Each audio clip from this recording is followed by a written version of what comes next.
हृदय पवित्र होगा। बाबा तुलसी कहते हैं ब्रह्म को प्राप्त कैसे करें कि निर्मल मन जन हर सो मोहि पावा, मोहि कपट छल छिद्र न भावा। निर्मल मन जन सो मोहि पावा, सो मोहि पावा, मोहि कपट छल छिद्र न भावा, मोहि कपट छल छिद्र न भावा। श्री राम जय राम, जय जय राम, जय जय राम। श्री राम जय राम, जय जय राम। श्री राम जय राम, जय जय राम। भगवान कहते हैं भैया मुझे अगर प्राप्त करना है तो क्या? भगवान ने कहा भैया मुझे कौन पसंद है, मुझे पसंद क्या है? परमात्मा कहता है भैया मुझे सबसे पहले बता दो, मुझे सबसे प्रिय लगते हैं कौन? बोले निर्मल मन जन सो मुझ पावा, जिनका हृदय निर्मल है, जिनका हृदय पवित्र है, वो क्या करते हैं? बोलो सो मोहि पावा। भगवान कहता है वो मुझे पा जाते हैं। कैसे? बोले बिना प्रयत्न के। अच्छा क्या नहीं लगता मुझे? तो भगवान ने कहा कि मोहि कपट छल छिद्र न भावा, मोहि कपट छल छिद्र न भावा। भैया अगर मुझे कोई चीज पसंद नहीं है, कोई गुण अगर मुझे पसंद नहीं है जीव का, तो क्या? बोले भैया मुझे कुछ वस्तु, क्या? बोले मुझे कपट पसंद नहीं है, मुझे छल पसंद नहीं है। मोह कपट छल छिद्र न भावा। छल छिद्र, द्वेष, ईर्षा, पाखंड मुझको पसंद नहीं है।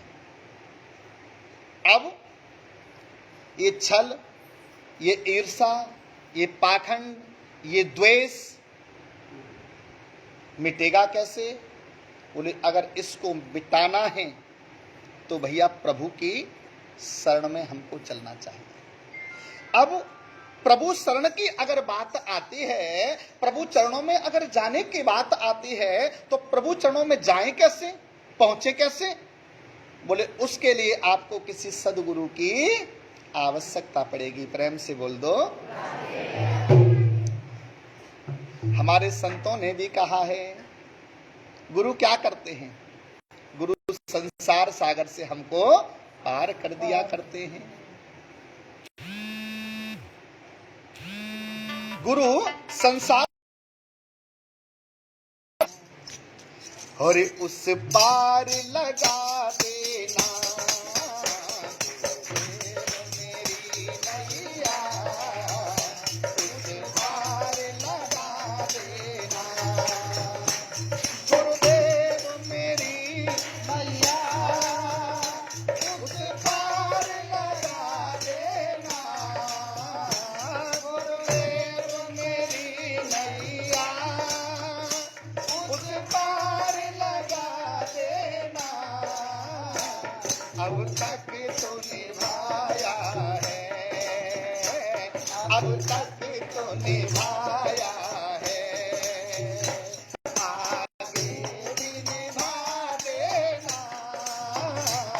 गुरुदेव मेरे नैया सरबल के साथ माया घेरे जो मुझे आकर, सरबल के साथ माया घेरे न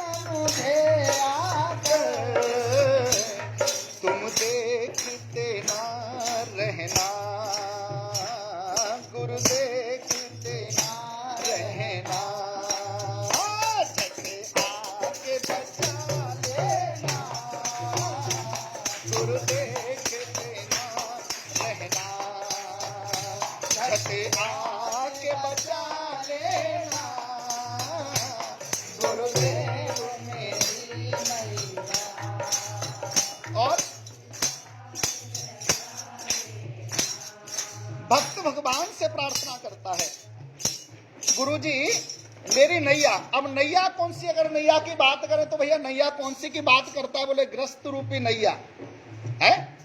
ग्रस्त रूपी नैया हमारी संसार रूपी मोह रूपी सागर में पड़ी हुई है। अब संसार रूपी सागर में ग्रस्त रूपी नैया चल रही है, और इसको अगर संसार सागर से पार लगाना है तो किसका आश्रय लेना चाहिए, बोले गुरु का आश्रय लेना चाहिए। अब गुरु ही क्यों, अब गुरु ही क्यों भैया, परिवार में तो बहुत लोग होते हैं, गांव में, नगर में, शहर में बहुत लोग होते हैं, केवल गुरु की शरण क्यों लेनी चाहिए, क्यों, क्योंकि संतों ने कहा गुरु कौन है, और तुम इष्ट में उपासक, तुम देव में पुजारी, तुम इष्ट हो में उपासक, तुम देव हो में पुजारी, तुम इष्ट में उपासक, तुम देव में पुजारी, चरणों में रहूं तेरे, चरणों में रहूं तेरे, बस कृपा करना, चरणों में रहूं तेरे, बस इतनी कृपा करना, गुरुदेव मेरी नैया उस पार लगा देना, गुरुदेव मेरी नैया। अब अगर निर्मल हृदय करना है तो भैया करना क्या पड़ेगा, बोले प्रभु की भक्ति को अपने जीवन में लाना पड़ेगा। प्रेम से बोलो। अब प्रभु भक्ति जीवन में ऐसे ही आ जाएगी? नहीं भैया, प्रभु भक्ति कैसे आएगी, बोले प्रभु भक्ति को प्राप्त करने के लिए सबसे अगर पहला साधन है तो सबसे पहला साधन है गुरु। सबसे पहला साधन हुआ करता है गुरु। क्यों? क्योंकि गुरु बिनु भव निधे और तरह न कोई, तरह न कोई, जो विराज संग कर सम होई, गुरु बिन भव निधे तरह न कोई, तरह न कोई, जो विराज संग कर सम होई।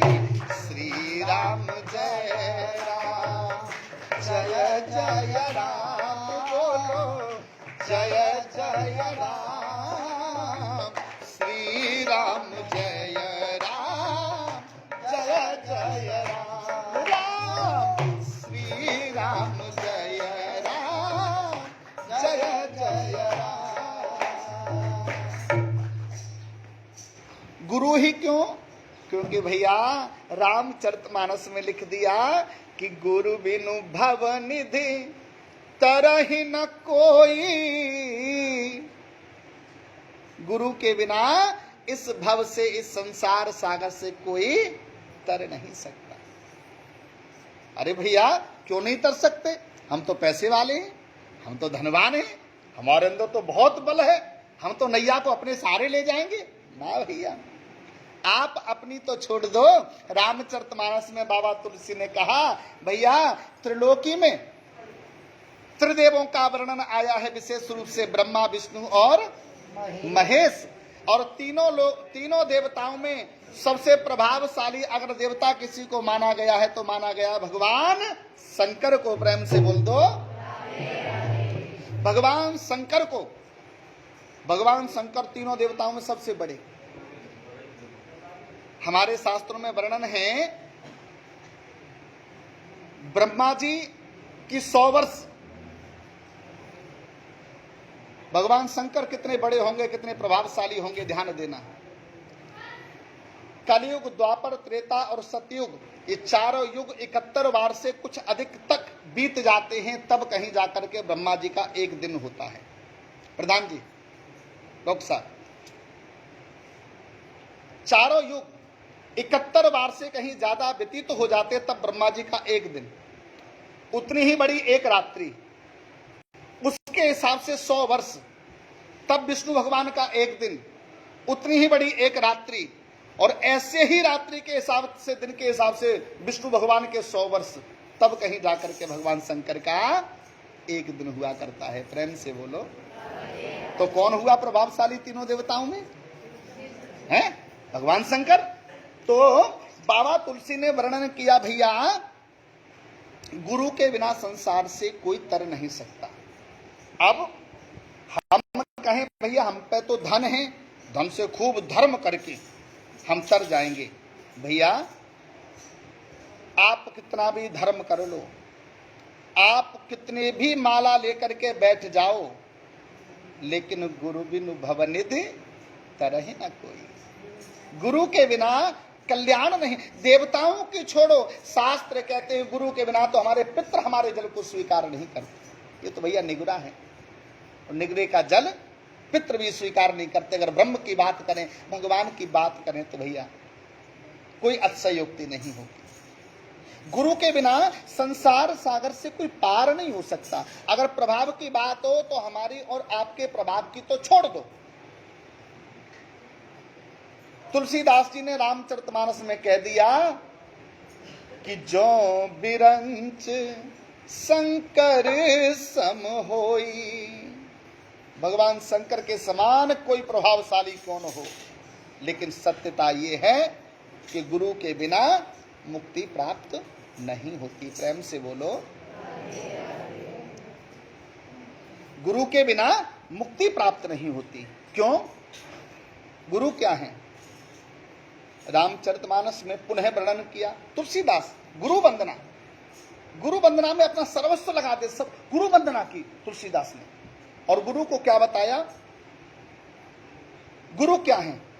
गुरु हमारे जीवन में दर्पण का काम करते हैं। गुरु हमारे जीवन की सत्यता को हमारे सामने दिखाते हैं। हम संसार में रह करके अनेक पापों से संलिप्त हो जाते हैं। अगर उन पापों को, आपको पापों से अगर मुक्ति प्राप्त करनी है तो हमको गुरु की शरण में जाना पड़ेगा।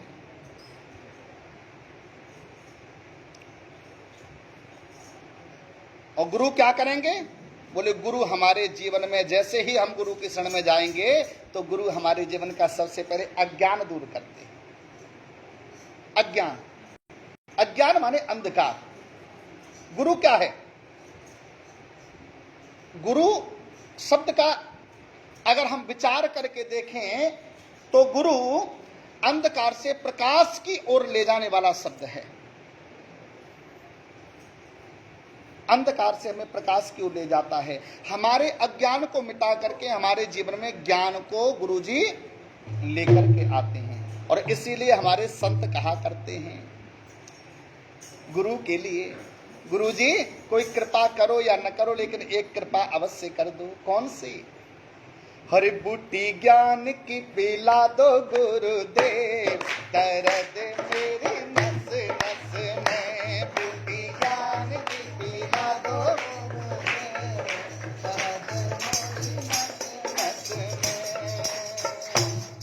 दर्द मेरी नस नस में, दर्द मेरी नस नस में, दर्द मेरी नस नस में, दर्द मेरी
दर्द मेरी नस नस में,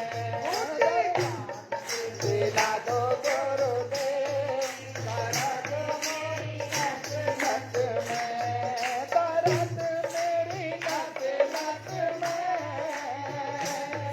दर्द मेरी नस नस में, दर्द मेरी नस नस में, दर्द मेरी नस नस में, बूटी ज्ञान की पिला दो गुरुदेव, दर्द मेरी नस नस में, रे बूटी ज्ञान की पिला दो गुरुदेव, दर्द मेरी नस नस में। और पहले गर्मी के महीने आए और गर्मी के बाद क्या आएगा? सर्दी नहीं, सर्दी के बीच में भी एक चीज आएगी, कौन सी? चौमासे आएंगे ना। 4 महीना बरसात के आए, 4 महीना बरसात के आए, बरसात के आए, बरसात के आए, बरसात के आए, बरसात के आए, ओहो 4 महीना बरसात के आए, 4 महीना बरसात के आए। अब बरसात में किस चीज की जरूरत पड़ेगी? है बरसात में, बरसात से बचने के लिए छतरी की आवश्यकता पड़ेगी।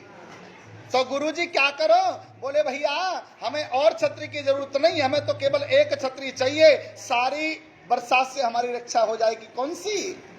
और छतरी ज्ञान की उड़ा दो गुरुदेव, दर्द मेरी नस नस में, रे छतरी ज्ञान की उड़ा दो गुरुदेव, दर्द मेरी नस नस में, दर्द मेरी नस नस में,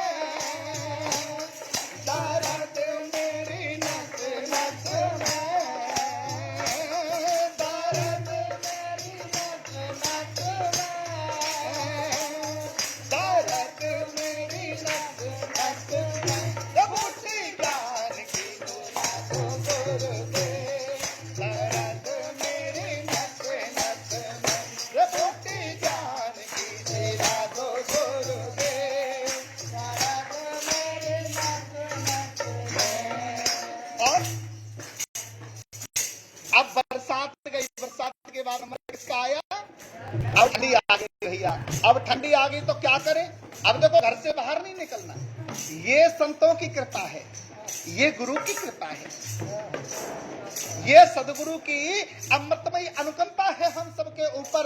हम घर में से बाहर न निकलें, घर में रह करके और हम भव सागर से पार हो जाएं। काम करते रहो, नाम जपते रहो, मन को विषयों के विष से लाते रहो। अब ठंडी आ गई, अब ठंडी आई तो क्या करें? गुरुदेव से प्रार्थना, गुरुजी अब क्या करना? बोले गुरुजी ठंडी आने वाली, अब क्या करें? बोले भैया ज्ञान दो। क्या करें? बोले महाराज सुनो, 4 महीना ठंडी के आए, 4 महीना सर्दी के आए, 4 महीना सर्दी के आए, 4 सर्दी के आए, ओहो सर्दी के आए, ओहो सर्दी के आए, सर्दी के आए, गुरुवर सर्दी के आए, 4 महीना सर्दी के आए, 4 महीना सर्दी के आए। तो ओ कंबल ज्ञान का उड़ा दो मेरी, ओ कंबल ज्ञान का उड़ा दो गुरुदेव, दर्द मेरी नस नस में, कंबल ज्ञान का उड़ा दो गुरुदेव, दर्द मेरी नस नस में, दर्द मेरी नस नस में, दर्द मेरी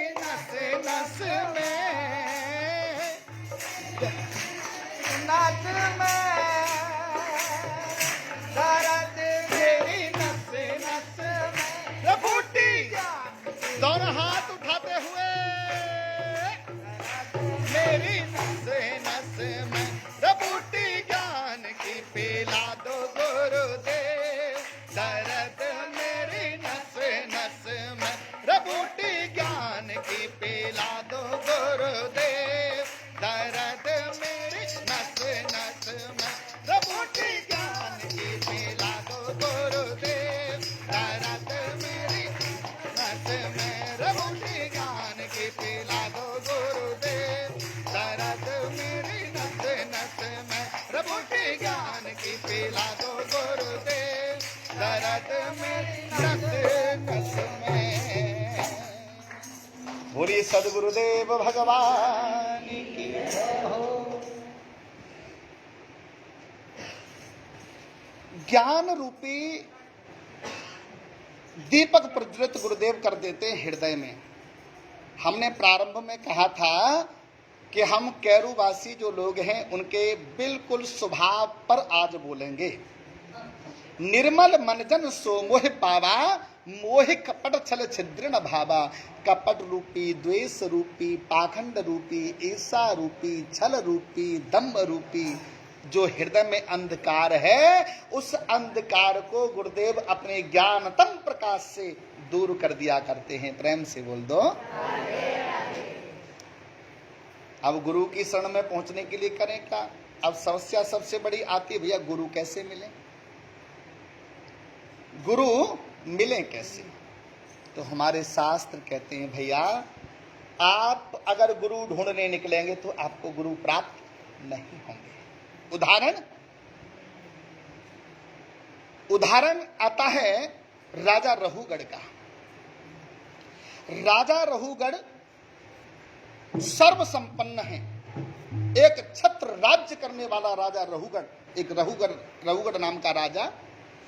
उसके जीवन में हर तरह की भक्ति है, लेकिन इसके जीवन में कमी है तो केवल मात्र गुरु की कमी थी। चौथापन आया, मन में विचार किया कि अगर मेरे जीवन में गुरु की कृपा नहीं हुई तो मेरा सारा का सारा किया गया धर्म निरर्थक चला जाएगा। अब गुरु कैसे मिले, गुरु की खोज की जाए। पालकी ली और पालकी में बैठा 4 कहारों को लगाया और 4 कहारों को पालकी चलाने के लिए 4 कहारों की जरूरत पड़ती है, 4 लोगों की। 4 लोगों को पालकी में लगाया, गुरु की खोज में निकला। सुना कपिल देव भगवान के बारे में, कपिल भगवान के बारे में उसने सुना। बोले भाई परम ज्ञानी, लाओ देख करके आए गुरु बनाने लायक हैं कि नहीं है। गुरु ज्ञान लेकर के आए कपिल देव से। अब ज्ञान लेने के लिए जा रहे हैं, लेकिन इनको नहीं पता, ये मन में सोच के जा रहे हैं बोले गुरु खोज के आएंगे, गुरु के पास ज्ञान लेकर के आएंगे। भैया गुरु कृपा जब होती है तभी, प्रभु कृपा जब होती है तभी गुरु हमारे जीवन में आते हैं।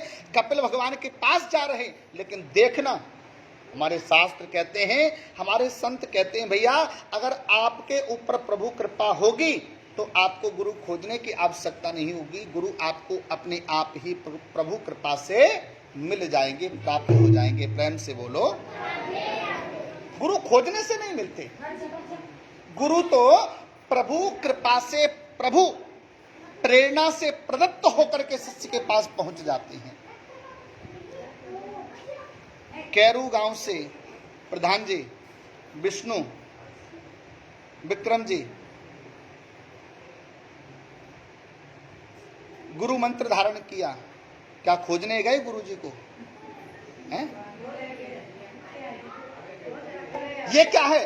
प्रत्यक्षम किम प्रमाणम। प्रत्यक्ष के लिए प्रमाण की आवश्यकता नहीं पड़ती, ये प्रत्यक्षता है हम लोगों के सामने। गुरु हमने कभी सोचा था कि हमारे यहाँ पर शिष्य बने? कथाएं तो बहुत जगह होती हैं, बहुत जगह इच्छाएं करते हैं लोग, लेकिन मना कर देते हैं, भैया अभी समय नहीं है। यहाँ पर भी ऐसी स्थिति बनी।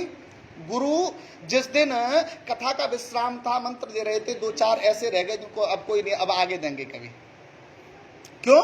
क्योंकि अभी उन पर प्रभु कृपा नहीं थी। फिर प्रभु कृपा हुई तो पुनः वही स्थिति आ गई। हर चीज का समय, गुरु प्रभु प्रेरणा से प्रदत्त होकर के आते हैं। अब कपिल भगवान के पास जा रहे हैं राजा रहुगढ़। मार्ग में 4 कहार जो पालकी चला रहे थे, उनके एक कहार के पेट में पीड़ा उत्पन्न हुई, दर्द होने लगा। अब 3 कहार पालकी कैसे चलाए? अब राजा है, पैदल भी नहीं चल सकता, अभ्यास नहीं है। भक्ति के लिए सतत अभ्यास की आवश्यकता होती है। हम सोचे कि भक्ति ऐसे हो जाए, हमारे जीवन में भक्ति आ जाए, ऐसे भक्ति नहीं आती। भक्ति के लिए भी, किसी भी कार्य के लिए, भक्ति ही क्या कहें हम, किसी भी कार्य के लिए आपको आपके जीवन में अभ्यास आपका अगर किसी कार्य के लिए, तो वो आसानी से हो जाता है। और आपको किसी चीज का अभ्यास ही नहीं है तो वो कार्य आपको कठिन लगेगा। राजा कभी पैदल नहीं चला, अब एक कहार के पेट में पीड़ा, अब करे तो क्या करे? जंगल से होते हुए राजा निकल के जा रहा है। जंगल में जड़ भरत, नाम सुना होगा आप लोगों ने, जड़ भरत की भागवत में कथा आती है। जड़ भरत 2 जन्म, राजा भरत 2 जन्म उसके प्रभु भक्ति के साथ साथ मोह में गुजरे, और मोह के कारण दूसरे जन्म में हिरण बने भरत, और तीसरे जन्म में आंगिरस गोत्र के ब्राह्मण के घर पर 8 पुत्रों में सबसे छोटे बन करके आए। संकल्प ले लिया कि आज से अपने आप को संसार के सामने पागल बना करके रखना है, समझदार नहीं बनना। समझदार बनने में भलाई नहीं है। हमने कथा में बताया था, जेठ का महीना चल रहा है ना, और घर में 4 भाई हैं, 4 में से एक समझदार है, तो बाप ने चाबी किसको दी है? समझदार को चाबी दे दी। 3 बजे वाली चाय बननी है और चीनी खत्म हो गई। चारों भाई सो रहे हैं, जगाया किस? 3 भाई जग रहे हैं, एक भाई सो रहा है। कौन सा सो रहा है? बोले जो समझदार है। अब जो जग रहे हैं, चीनी खत्म हो गई, उनमें से तीनों में से एक को भी घर में माँ ने और पिता ने, परिवार वालों ने चीनी लेने के लिए दुकान पर नहीं भेजा। बोले ये जाएंगे तो पागल हैं, 2-4 रुपए तेजी लेकर के आएंगे। फलाना कहा है? बोले बेटा को जगाओ। अब अच्छा खासा सो रहा था, बढ़िया आनंद के साथ उसे जगा दिया। पागल की तरह आंखें मिचमिचा करके, और पागल की तरह वो तो भाई मस्ती कर रहे हैं, और वो जेठ की दोपहरी में निकल रहा। हमने बताया था ना, जैसे ही घर से निकला तब तक छोटे भाई की पत्नी ने कहा, बोले भाई साहब कहाँ जा रहे? बोले मार्केट तक जा रहा है। एक बार बोले चप्पल की बद्दी टूट गई है, इसको भी छुड़वा लाना। अब आग लगे ऐसी होशियारी में, आग लगे ऐसी समझदारी में। अब बताओ, ये समझदारी है सबसे बड़ी मूर्खता है? कौन कहता है ऐसे को? सबसे बड़े पागल हमारी दृष्टि में तो कहा जाए तो घर में से निकले जेठ की दोपहरी, पागल की तरह से। अब उनको समझ आ रहा है कि सबसे बड़े मूर्ख कहलाते हैं हमारी दृष्टि में। तो जड़ भरत ने यही किया। जड़ भरत ने मन में विचार किया, समझदार को तो घाटा ही घाटा है, और वास्तविकता में घाटा है। जब हम बचपन में घर पे रहते थे तो घर वाले काम करवाते, हमने एक भी काम ढंग से नहीं किया। सत्य बात बता रहे प्रधान जी, कोई कार्य नहीं किया ढंग से। हमारे एक ताऊ जी थे, शरीर पूरा हो गया, स्वर्गवासी हो गए, वो बिजली विभाग में कार्यरत थे। वो जब आते और जब भी हमें देखते, हम सामने पढ़ते, तब दूर से ही देखते ही बोले एक देखो घर का सबसे बड़ा हरामी आ गया। ये शब्द हमारा खोजा हुआ था उनका, जो है सबसे बेकार शब्द हमको बोलते थे। क्यों? कोई काम धंधा नहीं करना। अच्छा, ऐसी बात नहीं कि नहीं जानते थे, जानते थे, लेकिन हमें ये पता था कि एक बार किया और परमानेंट पक्का ड्यूटी उस चीज की काम की परमानेंट मिल जाएगी। हमने ऐसे बीजी क्यों बोए जो कांटे उत्पन्न हो। जो है एक बार जबरदस्ती घर वालों ने कहा, बोले आलू होते हैं हमारे यहाँ पे, बोले आलू पानी की जरूरत है, बोले घर पे आ गए पानी लगा जाओ।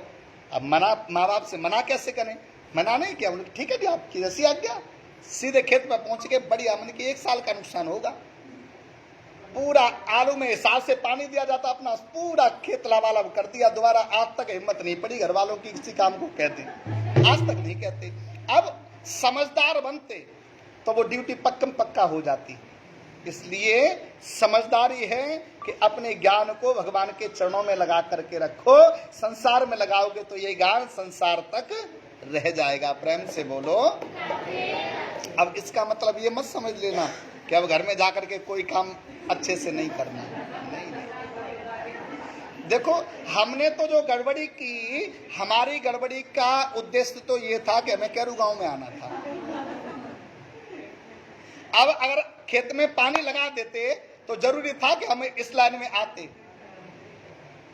जब सारे घर वालों ने सब कुछ देख लिया, सोच लिया, समझ लिया कि किसी लायक नहीं है, तब जाकर के संस्कृत विद्यालय में डाला था। और अगर लायक बन जाते किसी, तो हमें कौन डालता इस विद्यालय में? क्यों हम इसकी शिक्षा लेते? और शिक्षा नहीं लेते तो हम ऐसे प्रिय भक्तों के बीच में कहां से आ पाते? प्रेम से बोलो। तो जड़ भरत ने मन में विचार किया, भैया क्या करें? बोले मूर्ख बन करके रहेंगे। जड़ भरत जन्म लेने के बाद बोले ही नहीं अपने जीवन में। ध्यान देना विशेष कर। राजा रघुगढ़ जा रहा है, एक कहार के पेट में पीड़ा उत्पन्न हुई, पालकी रुक गई। जंगल में अब चौथा व्यक्ति कहां से मिले पालकी चलाने के लिए? राजा के सेवकों की नजर पड़ी जड़ भरत पर। जड़ भरत पर जैसे ही राजा के सेवकों की नजर पड़ी, महाराज हो गई प्रभु कृपा। क्या हुआ? बोले भाई देखो ये मोटा ताजी खड़ा है। जड़ भरत मोटे ताजी बढ़िया चकाचक वेश में जंगल में इधर से उधर भ्रमण करते रहते, न किसी से बोलना, न किसी से कुछ भी कार्य, कोई चिंता नहीं संसार की। जड़ भरत की स्थिति क्या है? बोले भोजन मिल गया तो पागलपन की हद नहीं पैदा करना कि आज तो प्रसन्नता हो गई, भोजन मिल गया। और भोजन नहीं मिला तो कभी कोई शिकायत भगवान से नहीं करी कि आज भोजन क्यों नहीं दिया। मिल गया तो अच्छा है और ना मिला तो भी अच्छा है। प्रेम से बोलो। जड़ भरत पर नजर पड़ी, सेवक बुला करके लेके आए, पालकी में लगा लिया। मना नहीं किया जड़ भरत ने, चलने लगे वो तो पालकी के साथ साथ। मार्ग में जा रहे थे, चींटियों की लाइन, कीड़ी होती है ना, कीड़ियों की लंबी लाइन। और आपने देखा होगा ये निगोरी जो कीड़ी होती है ना, जब चलती है तो पूरी लंबी लाइन बना करके चलती है, बहुत लंबी लाइन, लंबी सी लाइन। अब जड़ भरत ने सोचा कि अगर भूल से भी इस लाइन पर पैर रख गया तो न जाने कितनी हत्याएं मेरे द्वारा होंगी। एक छलांग लगा दी उस लाइन को पार करने के लिए। जैसी छलांग लगाई, अब जड़ भरत को तो न तो चींटी देख ली, छलांग लगा दी। अब तीन कहार नहीं संभल पाए, तीन कहारों ने एक साथ छलांग नहीं लगा पाए। दुष्परिणाम ये निकला कि पालकी नीचे गिर गई। राजा रघुगढ़ पालकी से नीचे गिर गया। प्रेम से बोलो। अब राजा रघुगढ़ नीचे गिरा तो क्या हुआ? राजा है, अब राजा के साथ ऐसा अभद्र व्यवहार राजा से नहीं सहा गया। लात का प्रहार किया, लात का प्रहार किया और जड़ भरत से कहा, अरे ओ मोटे, खा खा करके मोटा पड़ रहा है, ढंग से दो कदम चलना भी नहीं आता। जड़ भरत अब तक नहीं बोले किसी से, आज पहली बार जड़ भरत बोले हैं। राजन आप मोटा कहते हो? कौन मोटा? राजा कौन पतला? ये तो शरीर की स्थिति है राजन, और ऐसा प्रतीत होता है तू राजा नहीं, तू तो चमड़े का व्यापारी, चर्मकार है। जो चमड़े के व्यापारी होते हैं ना, पशु खत्म होता है या पशु जो खरीदने वाले आते हैं, आपने कभी ध्यान दिया हो भैंस का पड़रा, हमारे यहाँ क्या बोलते हैं भैंस के बच्चे को? काटड़ा होता है। ऐसे हाथ रख करके देखता है, जो कसाई आते हैं ना, हाथ रख कर। क्यों? कि भाई खाल कितनी मजबूत है इसकी। शरीर को देखने का कार्य तो चर्मकार का हुआ करता है। जो चमड़े का व्यापारी होते हैं वो शरीर को देखते हैं, क्योंकि उसको खाल से मतलब होता है। तू तो राजा प्रतीत नहीं होता, तू तो ऐसा लगता चर्मकार है। राजा को और क्रोध आया और दो चार शब्द बोले। राजा रघुगढ़ ने जैसे शब्द बोले, आज जड़ भरत ने बोलना प्रारंभ किया, राजन तू मोह में है। तत्वदर्शी गुरु का रूप धारण किया राजा रघुगढ़ के सामने। जड़ भरत ने राजा रघुगढ़ से कहते हैं, तू गुरु के चरणों की ओर जा रहा था, गुरु आश्रय की ओर जा रहा था, लेकिन राजन सुन, वहां बाद में जाना, पहले मेरी सुन। तू अभिमान को हृदय में धारण कर रहा है, तेरे ऊपर गुरु कृपा नहीं होगी।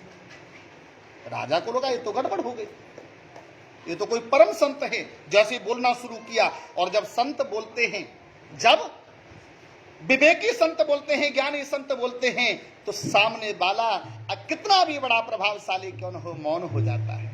ज्ञान के सामने कितना भी संपत्ति का प्रभाव हो हमारे जीवन में, लेकिन ज्ञान के सामने वो संपत्ति फीकी हो जाती है। कि गोधन गजधन बाज धन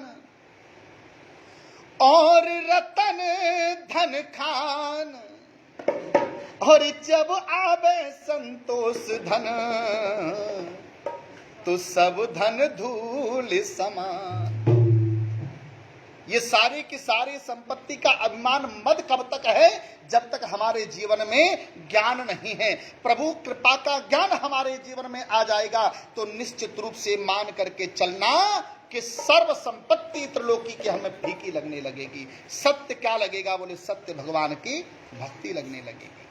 राजा रघुगढ़ को समझाया जड़ भरत ने, राजन पागल मत बन, आज राजा है ना, तुझे नहीं पता आत्मा का स्वभाव है एक जगह कहीं टिक करके आत्मा नहीं रहती। जिस तरह से व्यक्ति पुराने वस्त्रों को बदल करके नवीन वस्त्र धारण कर लेता है, एक घर चलने के बाद में दूसरे घर को तैयार करके दूसरे घर में प्रवेश कर लेता है राजन, उसी तरह ये आत्मा एक शरीर से दूसरे शरीर में चली जाती है। क्यों? क्योंकि जिंदगी एक किराए का घर है राजन, और एक न एक दिन बदलना पड़ेगा। जिंदगी एक किराए का घर है, एक न एक दिन बदलना पड़ेगा। जिंदगी एक किराए का घर है, एक ना एक दिन बदलना पड़ेगा। जिंदगी एक किराए का घर है, एक ना एक दिन बदलना पड़ेगा। मौत जब तुमको आवाज देगी, मौत जब तुमको आवाज देगी, घर से बाहर निकलना पड़ेगा।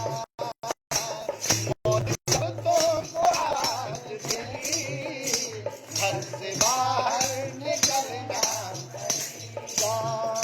जिंदगी एक किराए का घर है, एक दिन बदलना पड़ेगा। ढेर मिट्टी का हर आदमी है, बाद मरने के होना यही है। ढेर मिट्टी का हर आदमी है, बाद मरने के होना यही है। या जमीन पर ये गुर्बत बनेगी, या जमीन पर ये गुर्बत बनेगी, या चिताओं में जलना पड़ेगा। या जमीन पर ये गुर्बत बनेगी, या चिताओं में जलना पड़ेगा। जिंदगी एक किराए का घर है, एक ना एक दिन बदलना पड़ेगा। जिंदगी एक किराए का घर है, एक ना एक दिन बदलना पड़ेगा। जिंदगी एक किराए का घर है, एक ना एक दिन बदलना पड़ेगा। एक जब तुमको आवाज देगी, मौत जब तुमको आवाज देगी, घर से बाहर निकलना पड़ेगा। मौत जब तुमको आवाज देगी, घर से बाहर निकलना पड़ेगा। जिंदगी एक किराए का घर है, एक न एक दिन बदलना पड़ेगा। एक न एक दिन बदलना पड़ेगा, एक न एक दिन बदलना पड़ेगा। राजा रघुगढ़ को भक्त भरत ने समझाया, राजा ये जिंदगी तो किराए का घर है, आज तू राजा है और कल न जाने कहां का भिखारी बन जाए कोई पता नहीं। प्रेम से बोलो राधे। भाव के साथ बोल दो ना जरा राधे। राजा रघुवर ने जैसे ही सुना भक्त भरत की बात को, पहली बार भक्त भरत बोले हैं, राजा रघुवर सीधा चरणों में गिर गया और चरणों में गिर करके राजा रघुवर कहता है, प्रभु क्षमा करना, मैंने आपको पहचाना नहीं, मेरे से अपराध हुआ, मैं तो भूल में था कि मैं गुरु तक पहुंच जाऊंगा गुरु को खोजते खोजते, लेकिन मैं भूल में था, ये मेरा अज्ञान था। मुझे अब पता चला है कि गुरु खोजने से प्राप्त नहीं होते, गुरु तो सदकृपा से प्रभु प्रेरणा से आ जाया करते हैं, जैसे रघुगढ़ के पास में जड़ भरत पहुंचे हैं। प्रेम से बोलो। तो प्रभु को प्राप्त करने के लिए अगर सर्वोत्तम कोई साधन है हमारे जीवन में, तो सर्वोत्तम साधन हुआ करता है गुरु। केवल मात्र गुरु की आवश्यकता जीवन में। और गुरु क्या करेंगे? बोले गुरु अज्ञान को दूर करेंगे, और अज्ञान दूर हुआ तो बाबा तुलसी की चौपाई सार्थक हो गई। कौन सी? कि निर्मल मन जन सो मोहि पावा, सो मोहि पावा, मोहि कपट छल छेद्र न भावा, मोहि कपट छल छेद्र न भावा। श्री राम जय राम, जय जय राम बोलो, जय जय राम। श्री राम जय राम, जय जय राम। श्री राम जय राम, जय जय राम बोलो, श्री राम जय राम, जय जय राम। भगवान का जो कहना है क्या? बोले निर्मल मन जन सो मोहि पावा। भैया मुझे निर्मल जन व्यक्ति पसंद हैं। तो बोले पसंद क्या नहीं, हमने प्रारंभ में कहा था, बोले मुझे छल कपट पाखंड पसंद नहीं। उसको दूर किए बिना प्रभु कृपा प्राप्त नहीं होती। मैं निवेदन करूंगा, आप घर में रहें, परिवार में रहें, परिवार में रह करके सबसे पहले अगर परित्याग करें।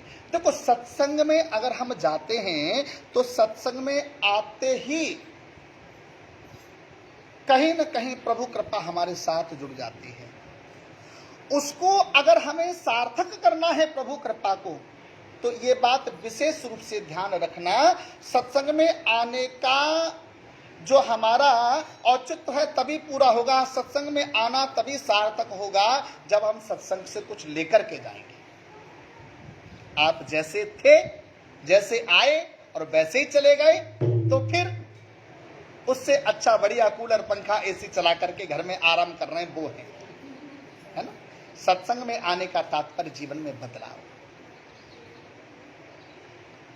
आज का सत्संग हमने निर्मल मन पर रखा है, हृदय पवित्रता पर रखा है। जब जब भी होगी एक विषय लेकर के चलेंगे आगे। जब भी सत्संग हम कोशिश करें, प्रधान जी, डॉक्टर साहब, राजकुमार जी, सब लोग, आप लोग बैठे, एक महीने में एक भेंट है ना, सही रहेगा नहीं रहेगा? देखो आपका मन करता है ना, तालियां बजने लग गई हैं। आपका मन करे न करे, लेकिन हमारा मन करता है कि हम आप लोगों से मिलें, बहुत मन करता है। देखो अच्छे लोगों की जरूरत सबको होती है ना। आपने देखा होगा भगवान को भी बढ़िया बढ़िया लोग पसंद होते हैं, है ना। शराब के नशे में धुत रहता हो, जुआ खेलता हो, बुरे से बुरे कर्म करता हो, है ना, भगवान कहता है तू तो पड़ा रह सो ही अच्छा है। आपने सुना होगा, अरे भाई बड़ा अच्छा आदमी था, वो कैसे चला गया? अरे भैया वो अच्छा था ये संसार के लिए, भगवान को ज्यादा जरूरत थी, उसके लिए ले गए भगवान जी। अच्छे लोगों की तो भगवान को भी आवश्यकता होती है। प्रेम से बोलो भैया, हम लोग तो सांसारिक प्राणी हैं, अच्छे लोगों की आवश्यकता तो सबको हुआ करती है। प्रेम से बोल दो। अच्छा सबको जल आते हैं।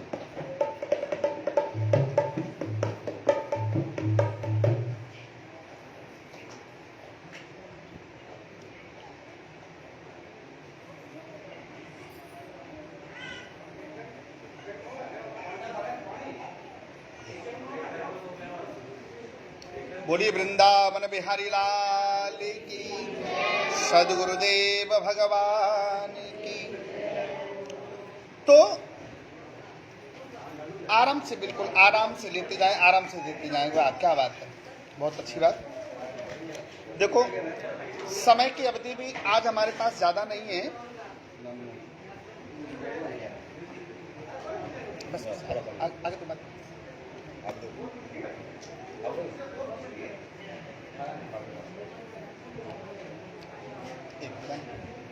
एक भजन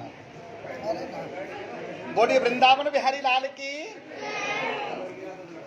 मैं निवेदन करेंगे बड़े आराम आराम से आप लोग जल लेने, सारे लोग मत उठो, इतने की जरूरत नहीं पड़ेगी, है ना। दो एक आध व्यक्ति देते जाओ, है ना, गिलास भरते जाओ, देते जाओ, है ना, आराम से।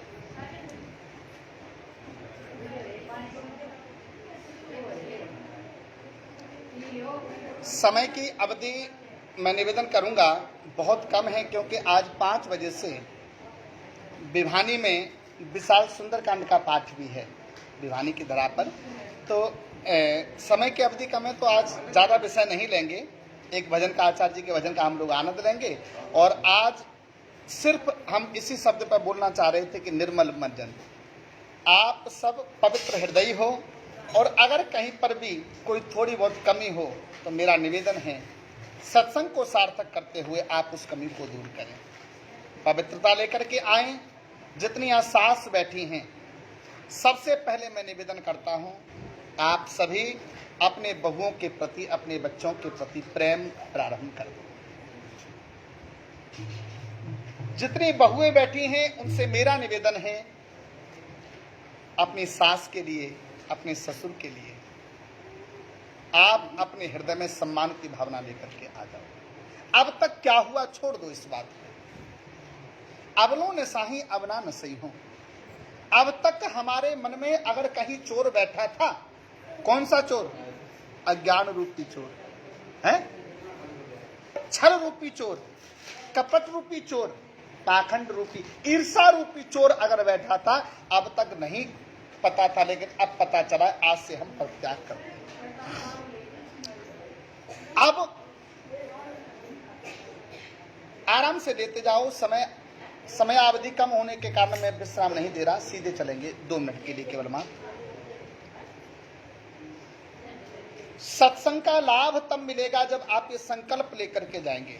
हम गारंटी के साथ कहते हैं, आप लोग अपने गांव के लिए प्रमाण बन सकते हैं, आप लोग अपने गांव के लिए आदर्श बन सकती हैं। जितनी माताएं बहनें यहां पर उपस्थित हैं, आप लोग आदर्श बन सकते हैं। आप अपने परिवार को आदर्शवान परिवार बनाने की कोशिश करो। सास का बहू के प्रति कर्तव्य क्या है, बहू का सास के प्रति कर्तव्य क्या है। आप सत्संग में आते हो, हमसे अगर जुड़ रहे हो, तो मैं निवेदन एक ही करूंगा, हमसे जुड़ना तब सार्थक होगा और हम अपने आप को कृतार्थ तब मानेंगे जब आप अपने परिवार को आदर्श परिवार बना देंगे। हम नहीं कहते कि घर में से निकलो और आप निकल करके भगवान की भक्ति में खो जाओ। घर में रहो, भगवान घर के कर्मों में अगर आप सही तरीके से लगे हैं तो बाप, हम लोग आपकी तरफ से हम भक्ति करने के लिए संसार में आए हैं। हम आप लोगों के साथ भक्ति आप लोगों के लिए करने के लिए तैयार हैं, लेकिन आपसे सिर्फ निवेदन एक ही है। आप जितने हमारे साथ जुड़ रहे हैं, आपसे सिर्फ एक ही निवेदन है कि आप अपने परिवार को आदर्श परिवार बनाओ, निर्मल मन कर लो। सत्संग आज का हमने रखा निर्मल मन पर। अगर आपका मन निर्मल होगा, आप इतने भक्त यहाँ आए हैं और इतने भक्तों में से अगर 2 भक्तों का भी अगले सत्संग तक हमें पता चलेगा कि इसका मन निर्मल हुआ है, सास ने बहू को प्यार दिया है और बहू ने सास को सम्मान दिया है। हम एक चीज और करेंगे, अगली बार से जब आएंगे और हमें पता चलेगा कि देखो उस सास बहू की लड़ाई रहती थी और उस परिवार में कलह रहती थी, वो परिवार अब लड़ाई की आवाज नहीं आती, उस परिवार को यहाँ मंच से हम यहाँ दिव्य प्रसाद और सम्मान प्रतीक उनको अवश्य करेंगे, सम्मानित करेंगे। ये हमारा विश्वास है, हम विश्वास दिलाते हैं। तो निवेदन है आदर्शमान परिवार बनाओ, एक एक करके। देखो जरूरी नहीं संसार में सबको सुधारने का गारंटी लो, हम सुधरेंगे युग सुधरेगा, जग सुधरेगा। अपने आप को सुधारने का प्रयत्न कर लो आप। तो बताओ कौन करोगे आप आज घर जाकर के? अच्छा, बहू से कौन नहीं बोलती? बिल्कुल, आप यहाँ भगवान के सामने बोलो, संकोच मत करना। देखो संकोच मत करना, आपसे निवेदन केवल मात्र। देखो आपने मेरा निवेदन, प्रेम से बोलो राधे राधे, प्रेम से बोल दो राधे। देखो बिल्कुल व्यंग, केवल मात्र व्यंग्यात्मक स्थिति नहीं, आराम से सुने और बिना संकोच के। देखो मैं निवेदन करूंगा गुरु के सामने, भगवान के सामने और भगवान के भक्तों के सामने कभी भी मन में छल मत रखो। और एक बात और ध्यान रखना, आपके जीवन में अगर कोई बुराई है और वो बुराई अगर संसार के सामने आती है, वो बुराई आपकी बुराई का जो पाप है, उस बुराई का आधा पाप उसी पल खत्म हो जाता है जब संसार के सामने। संकोच मत करना अगर हम पूछ रहे हैं तो। बहू से कौन नहीं बोलती? एक बार बस मुझे बताओ है? और भी कोई है? कोई बात नहीं, संकोच नहीं है, संकोच नहीं। देखो और भी कोई ऐसी बिना संकोच के आप बताओ।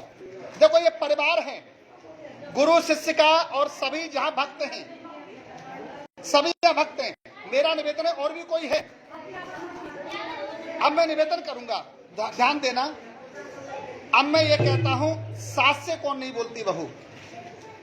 है कोई बहू ऐसी यहाँ पे जो सास से नहीं बोलती हो? है?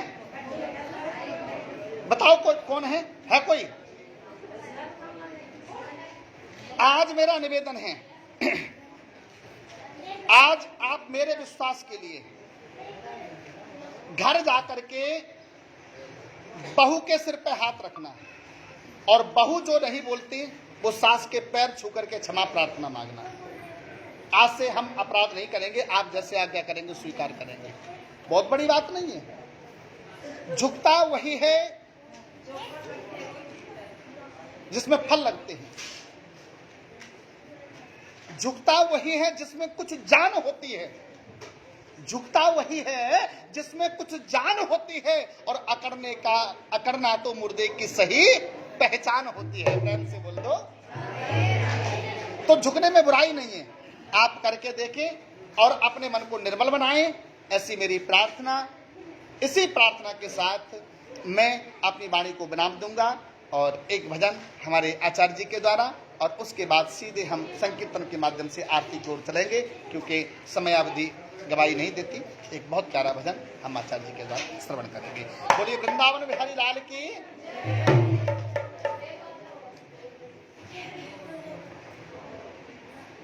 बोलिए वृंदावन बिहारी लाल की।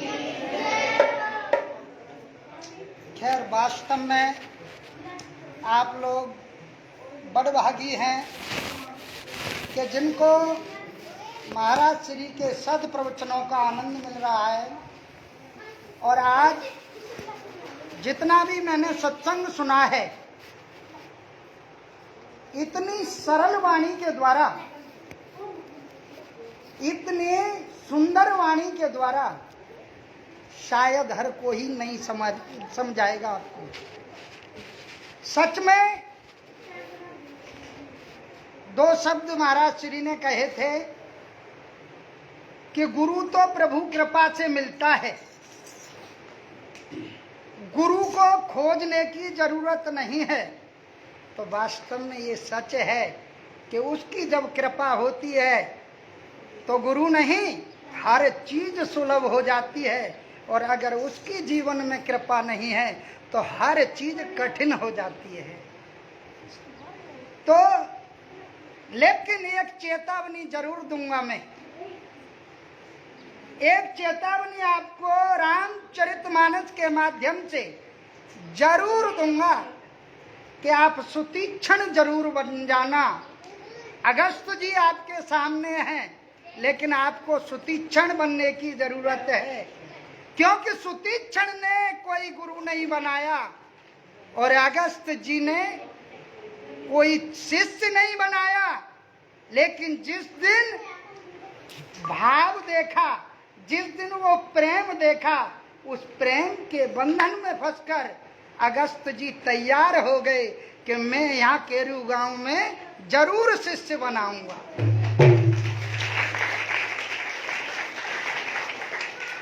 लेकिन वास्तव में सच्चाई क्या है कि गुरु बनाइए, बहुत खुशी की बात है, जरूरी है जीवन में गुरु, जरूरी है गुरु की पराकाष्ठा आपके जीवन में, जरूरी है गुरु का ज्ञान आपके जीवन में।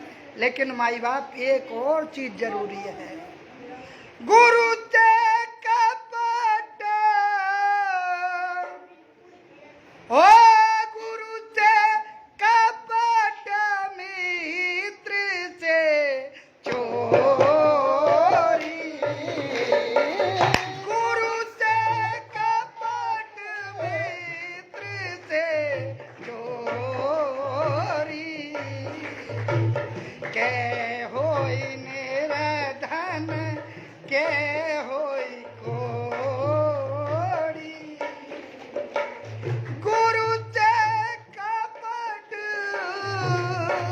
गुरु बनाया और कपट किया। फिर भी अभी कह रहे थे महाराज श्री कि गुरु के सामने और डॉक्टर के सामने कुछ जगह ऐसी होती हैं कि जिनमें कुछ भी छुपाव, अगर गुरु के सामने हम कोई चीज छुपाते हैं तो समझ लीजिए कि बहुत बड़ी है हमारे जीवन की गलती है। और अगर गुरु के सामने हम स्पष्ट रूपों में अपनी दर्द भरी कहानी सुना देते हैं तो कहते हैं गुरु का जब तक जितना भी होता है उसमें से आधा अंश शिष्य को प्राप्त होता है, ऑटोमेटिकली ट्रांसफर होता रहता है। इसीलिए जीवन में गुरु जरूरी है कि भव सागर से पार होना है हमें, और गुरु नहीं है तो जितना भी महाराज श्री ने बताया पूजा पाठ धर्म कर्म हवन यज्ञ दान पुण्य वो अधूरा है। तो आइए, समय कम है, बहुत प्रसन्नता कि आज मुझे भी आपके दर्शन हुए महाराज श्री के माध्यम से। मेरे साथ सब सुंदर भजन है, बहुत पुराना कीर्तन है ये, आप सभी तालियों के साथ में बोलेंगे। आना पवन कुमार हमारे हरि कीर्तन में, आना पवन कुमार हमारे हरि,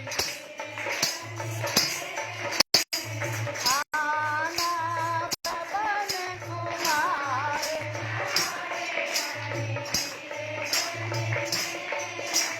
आप भी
प्रभु